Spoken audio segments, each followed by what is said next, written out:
Large language models like ChatGPT, Gemini, and Claude are taking the world by storm, but they are all probabilistic by nature, which means they make mistakes. Analyst firm Gartner reports that 30% of GenAI projects will fail. Many independent analysts think that number is optimistic, but there are definitely solutions in play right now. What do they look like and how do they work? Find out on this episode of Future Proof. The future is here already. It's just not evenly distributed. Yet. Today's world teems with innovation. The nexus of hardware, software, and human ingenuity promises a revolution in possibilities. What does tomorrow look like? Witness Future Proof.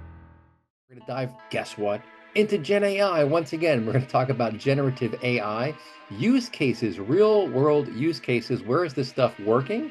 Where is it already getting things done? How does that happen? And what's the value that accrues? Maybe we'll talk about a hurdle or two. And we're going to talk about external facing GenAI and internal facing GenAI.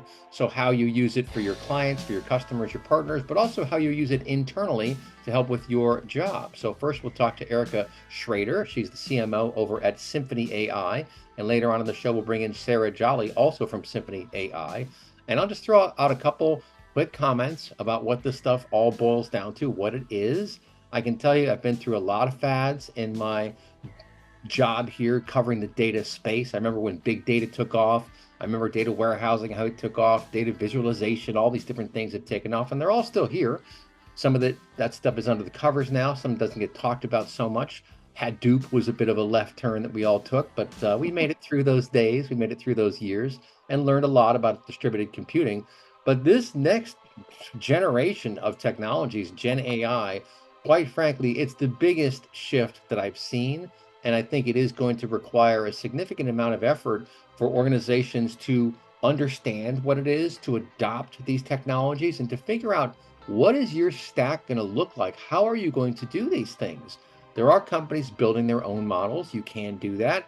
Shortly after Databricks bought Mosaic ML, I had Naveen Rao, their CEO, on the show, and he was telling me that they tell their customers it is not that hard to build your own model. So I think we will see some of that going on.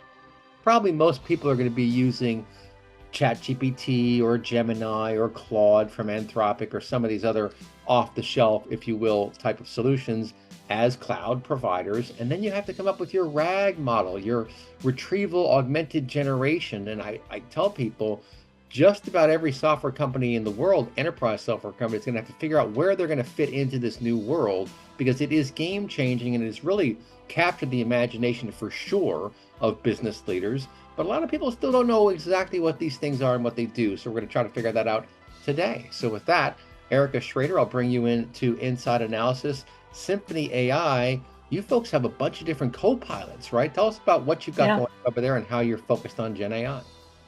Yeah, thanks. And thanks for having us. It's good to get to talk with you and talk about AI. We're pretty excited about it. We've got about 3-4 dozen AI products out in the market today. We started rolling out co-pilots a little over a year ago, and we've got 8 in the market and more on the way. And the way that we offer them is they're designed for specific use cases in specific industries. We operate in 5 vertical industries today, and I can give you some examples of them. But basically, our co-pilots are designed to help workers with specific parts of their jobs, to make them easier, to make workers more productive, to make their work more satisfying. We talk about a human being in the loop. We can talk more about that if you like, in terms of what information a co-pilot offers and how it operates.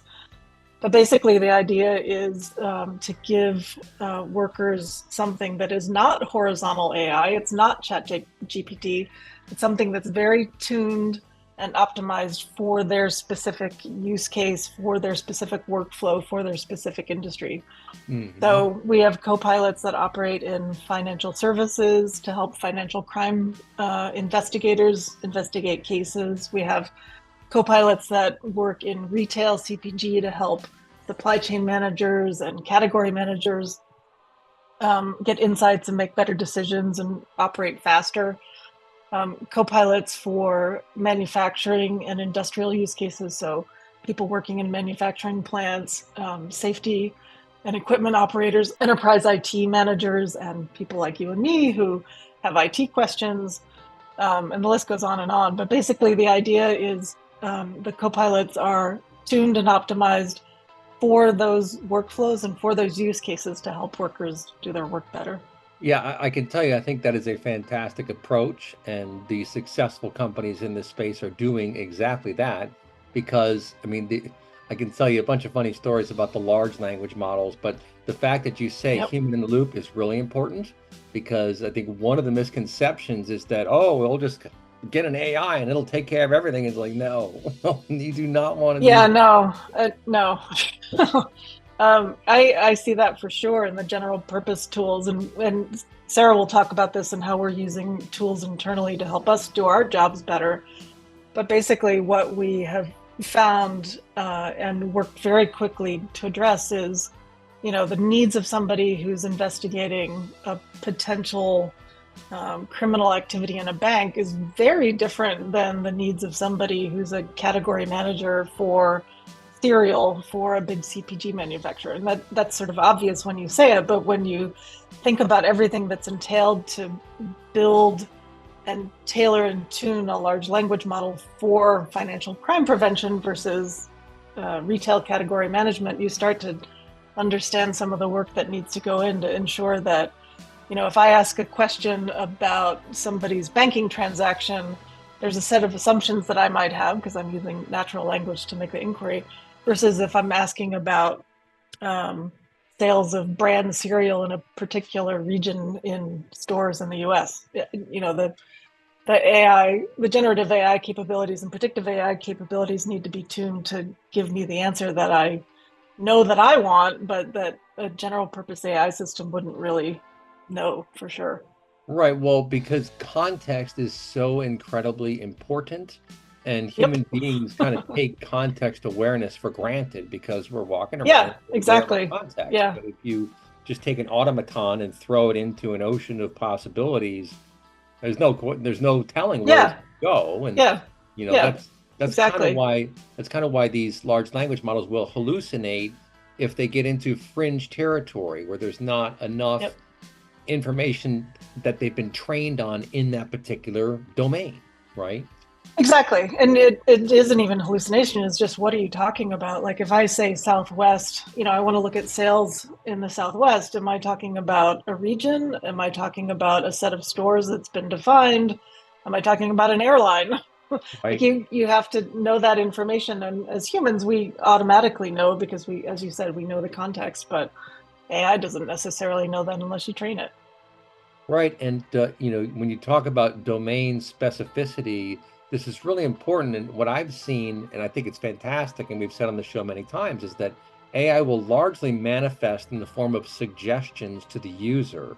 And like I started seeing this probably 3 years ago or so in Mhm. Gmail, where it would automatically pick certain emails I had not followed up on and suggest, hey, did you want to follow up on this or that? And I was like, actually, that's a Well, good. Eric, that might be a feature that's specific to you. I don't know. I'm kidding. Yeah, no, exactly. Exactly. The idea of understanding, and we talk a lot about this, that we've gone from, as you said, BI tools where you're just trying to understand what happened, where we've sort of moved beyond that to understand what could happen, to do predictions, to do analysis based on what's happened and what's likely to happen. We're sort of right in that point. If you sort of aggregate across all of the applications that we build across the state of the technology, Right. we are starting to talk and think about, are there places where it's okay for an autonomous task to happen? If it's always going to be, when this condition happens, then this following action needs to happen. Where are those, and are those okay to potentially implement?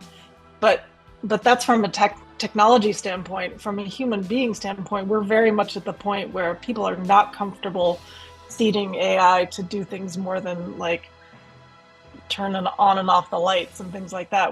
We're not quite there yet from a change a culture where we are just comfort level with the technology.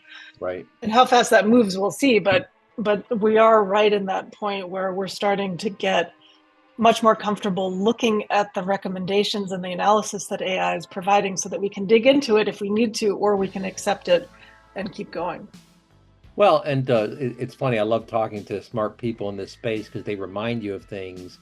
And one of the folks I know was reminding me that you're already letting AI guide where you drive. When you use Google Maps, for example, it's coming up with the path, Yeah. sending you along your way. And what's interesting is that it's pulling from information that it gets from other phones, like when there's a speed trap or when there's an accident on the Yep. highway or something. And it's like all of a sudden, you're like, well, why is it telling me to take a left here? Oh, there's an accident up there is why. So it's like we already Yeah. are And you can make listening. Yeah, go exactly. You can make the decision to use that information or not, ahead. but at least you have another data point to help you make a potentially a better decision. That's right. That's kind of the point in the work world too. We talk quite a bit about the fact that consumer AI is moving along a little faster, partly because the stakes in some cases aren't as high. Whether, Alexa is putting stuff in my Amazon basket or helping me turn on and off the lights or, give me directions and I get to decide. Like we've gotten quite comfortable with many of those things in our personal lives. But in the work world, we're not as far yet because obviously in some cases the risk can be pretty big. Right. And so, as you said, there's always got to be a human in the loop. And we need to be able to have comfort being able to dig into the information, to have good AI explainability, to have comfort about the security of our data and the security of our customers' data. Like those are big, real issues that we're still working through. Yeah, it's important stuff, but I love that you're focused on the co-pilots and you have these domain-specific solutions because, as you suggest, working in the media is a lot different than being an officer trying to find fraud detection. And what I love Yeah. about the AI again is that it can notice things that you miss. And I think that's one of the real value adds. So if you're just going through your job, you're going through dotting the I's, crossing T's, you may forget something, and the AI is going to be right there to go, hey, did you forget to submit that form? Because I noticed it hasn't been submitted yet. It's like, oh, that's right. I forgot. Right. My wife called. I went outside. I got distracted. Right. AI doesn't care. Like it doesn't. Yeah. You AI know, never gets tired. what cracks me up about it too is how when you use the chat GPT and you give it a question, it gives you an answer that's wrong. You go, oh no, I meant this. And it'll go, oh, I'm sorry. Here's the new information. Like it's apologizing to you, right? It's like, oh, okay. It doesn't get mad. It Yeah. doesn't get sensitive. It doesn't think you're trying to fire it. It just goes ahead and does the That's job, right. right? Yeah, yeah, and actually, I'm glad you mentioned that about firing because there's been a lot of discussion about AI and jobs, and that's a topic that we take really seriously. And that's part of the strategy from our end is to think about where can AI actually add value in a business and free people up to do the things that people are good at and to um, focus on things that, as you said, humans have many, many strengths, but obviously we can get distracted or we can have biases. And so that is where AI, predictive and generative AI, can actually support humans to potentially make better decisions. That's not to say that some jobs won't go away for sure. But, those of us who've been in technology and those who predated us have seen many waves of technology enhancement and development where jobs that used to exist don't exist anymore.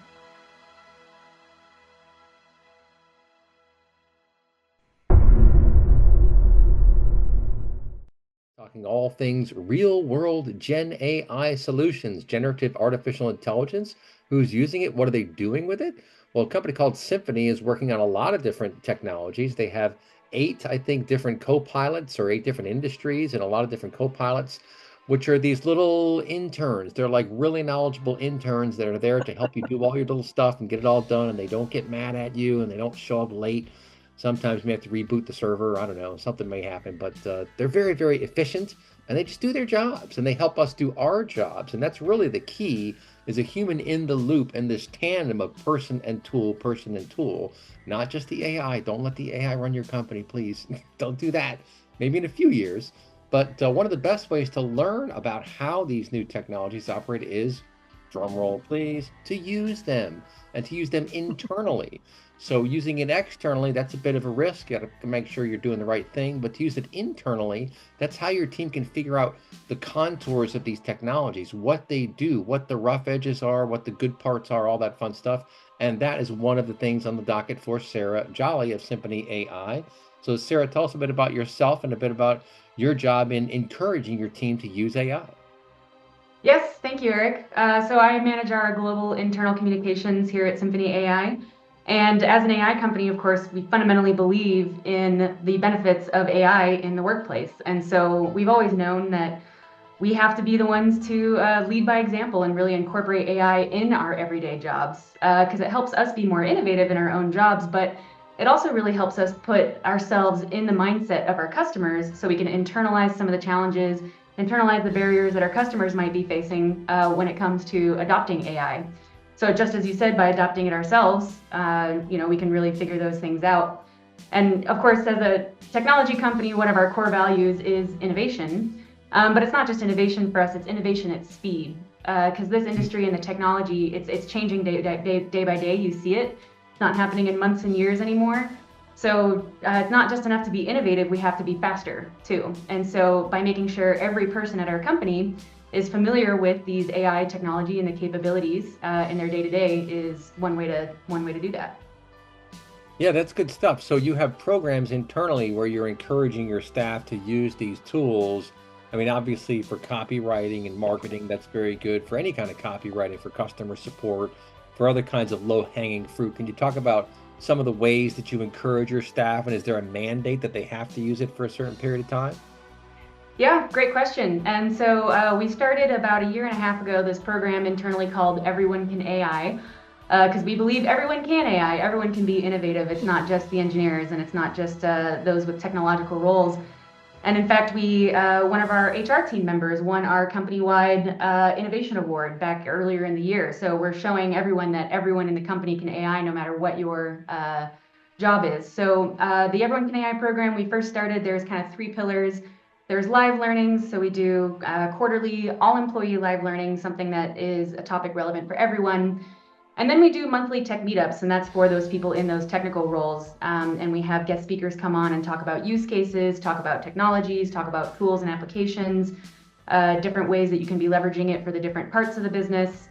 Then we have an e-learning pillar, so publishing trainings and those trainings that we think are really good. I think if you are in this space, you know there is an overwhelming amount of information and resources and training out there. And it can be really hard to figure out, like, where do I start? So we publish those for people, give them a place to start. And then we have the 3rd pillar is activities. So things like hackathons, Hack Your Job, dedicated communications channels for people to use and talk about these things and really develop the learnings. So we started with that, this Everyone Can AI program, and now this year what we've done is really formalize it within the company. And so we have, again, kind of 2 tracks. There is our technological team. And so we've given them a required metric to be using generative AI in their jobs to be better at their jobs. So it's a requirement that you have to use generative AI, but then they take that and they get to figure out, like, okay, how am I going to do that? How am I going to measure it? And then we have monthly report outs on how to do that and the brainstorming along with that. So that's the technical side. And then, of course, we have on the functional side, Everyone Can AI. We have a similar kind of project underway where we, for all of those, what we call back office functions, back office being HR, legal, IT, marketing, similar mandate where we have to be using generative AI within our functions, and then monthly report outs on how we're doing that and the use cases on how we're being more efficient. I think one of the most important things that we've done as a company is we actually released an internal generative AI platform that we can all use. So we don't have to worry about putting, data, sensitive data, company data, confidential data into these open AI tools. We're an AI company, so we've built our own generative AI platform powered by the same technology that powers our external products that every employee can use. in their jobs. And so we can Wow. use it, it's a safe space internally to be able to practice using it and figure out those use cases. So you guys, Symphony, actually built your own model, is that right? That's That's right. cool.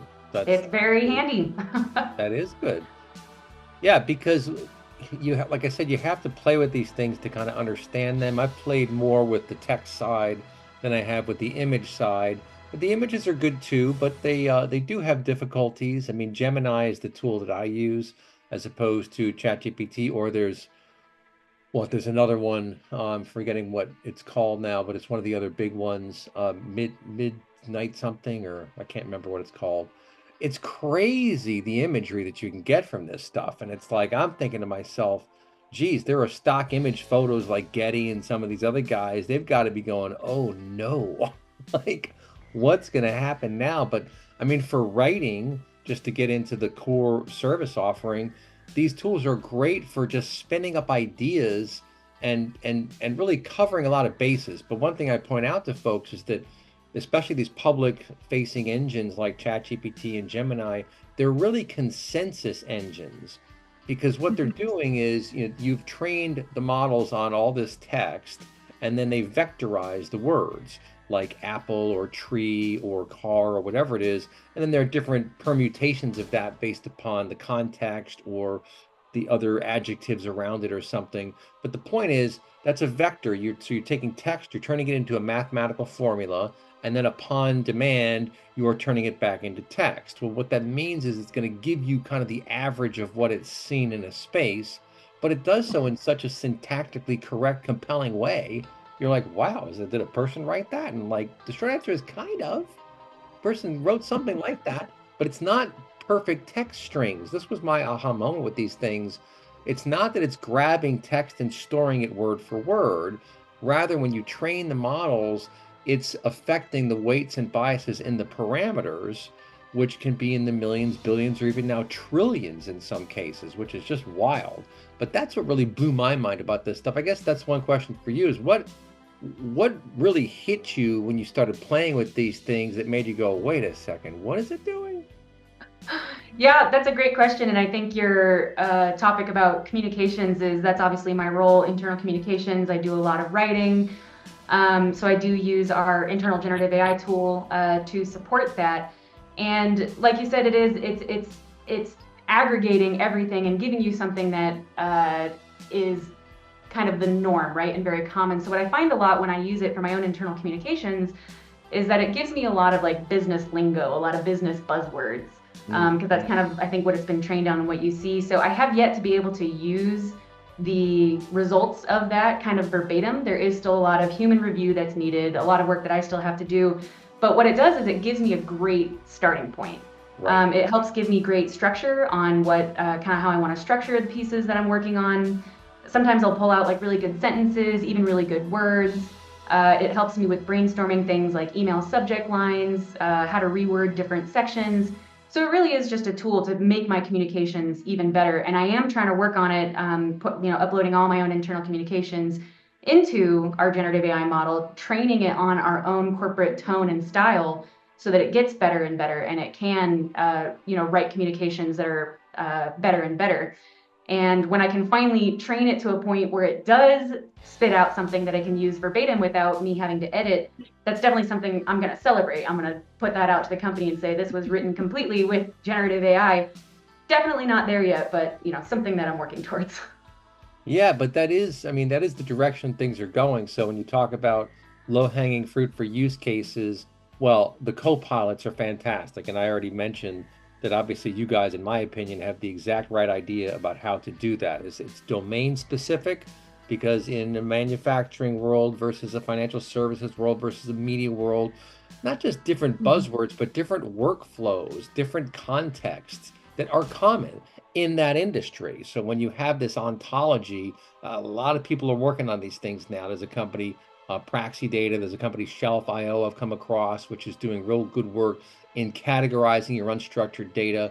And that's kind of the other exciting side of this equation here is that in the business intelligence world, we stripped out all the context to get to the numbers, which then have to be applied to the context, right? Well, a number without any context is meaningless. But in context, it's okay, we sold 5,000 widgets instead of 10,000. That's a problem. Well, now with this Gen AI stuff and with what you're doing in loading documentation into your own model, is you're fine tuning that model to really understand your core business. And the more you do that, the more aligned it becomes with the kinds of things you talk about. It'll use the language you talk about. And the other fun thing is policy too. So these documents are, I mean, you think about reading the instructions, like when you get like an employee manual and it's 50 pages, how many employees really ever read that? Is it like 1, 2%? Is it 3%? But now if you load that thing into your own model, for example, or even into ChatGPT, you can ask it all kind of questions and get really good answers. So what are you doing? You're expediting time to value, is I think the case. And I'm guessing that is a core mission of your use of Gen AI, is expedite time to value, get to the nut faster, get there more efficiently, and get a better product, right? Yeah, that's exactly right. And you mentioned before content creation and internal communications, also a lot of content creation. There's never going to be, I think, an end to the content that we can create. So if I can create that content faster and faster, it just enables us to put out more and more.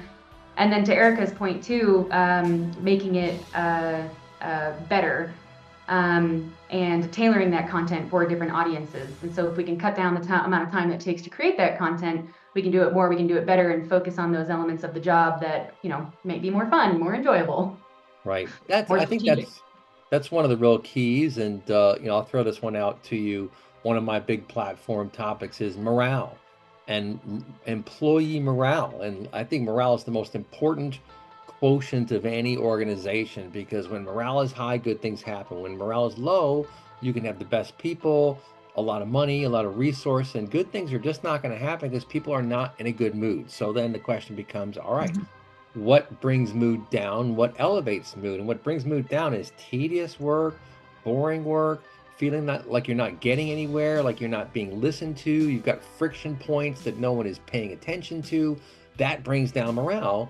And a lot of this AI technology is great at hacking through the weeds and opening up the path so you can have fun walking through the forest instead of hacking weeds off your ankles, right? Yeah. No, I'm glad you brought that up, because I think there's another element too that this can add to, work satisfaction and morale. And it's just that we see this industry changing so much. Like, you can't open the news these days without seeing a headline about AI. And so it's fun to be a part of that. It's fun to be using these tools internally, so that when you see those articles, you see yourself as part of the conversation. And then, learning, everyone loves to learn. And so really learning how to use these new tools that not everyone is adopting, it's exciting, and it's just exciting to be a part of it. Eric, I listened to the podcast that you did last week, and one of your guests said something about, like 90% of leadership say that they're excited about the potential of AI, but only 20% of companies actually have like a formal way to train their people in it. So we're one of that 20%, training people. We have structures in place and metrics and ways to encourage and enable people to actually be using AI within their jobs. And it's fun to be a part of it.